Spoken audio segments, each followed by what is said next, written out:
আমার এই যে বেডটা দেখতেছেন না, এই বেডে থাকা একজনের মা মারা গেল। প্রবাস লাইফটা কিরকম একটু ব্যাখ্যা দেই।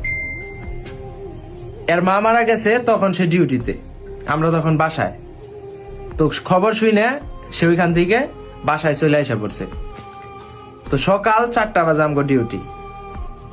এই বেডে থাকা ব্যক্তি সে আর রুমে বেডে আসে নাই।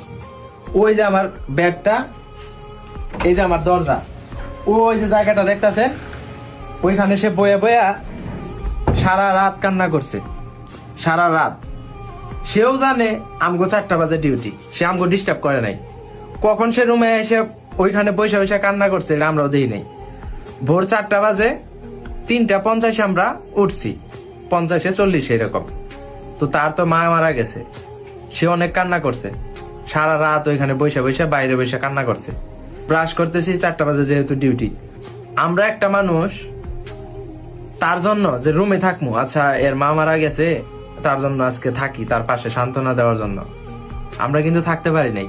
কারণ কি, এটা কোম্পানি অ্যালাউ করতো না। কোম্পানি বলবে তুমি কেন ছুটি কাটাইলা। আমরা 4টা বাজলো ঠিক, আমরা একদম নাইমে নেমে গেতাছি। লাস্ট মুহূর্তে শুধু তার মাথায় একটু হাত দিছিলাম যে ভাই থাক, কান্না করে না, কি করবা, বিদেশের লাইফটাই এরকম। তো ওই মানুষটারে সান্ত্বনা দেওয়ার জন্য 10টা মিনিট টাইম পাইছিলাম না। তো বুঝতেছেন প্রবাস লাইফটা কিরকম।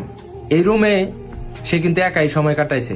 তার যে খারাপ সময়টা, তার মা মারা গেছে, আজকে তারা যে আলাদাভাবে কেউ সময় দিবে, সেই সময়টা কিন্তু তার নাই, কারোই নাই। আমরা ডিউটি থেকে আসছি, তারপরে তার সাথে কথা বলছি 12 ঘন্টা ডিউটি করে আইসে। আর ওই লোকটা বাইরে বইসা বইসা সারাটা রাত কান্না করছে, তার মা মারা গেছে, ফোনে কথা বলছে। তো এই হচ্ছে প্রবাস।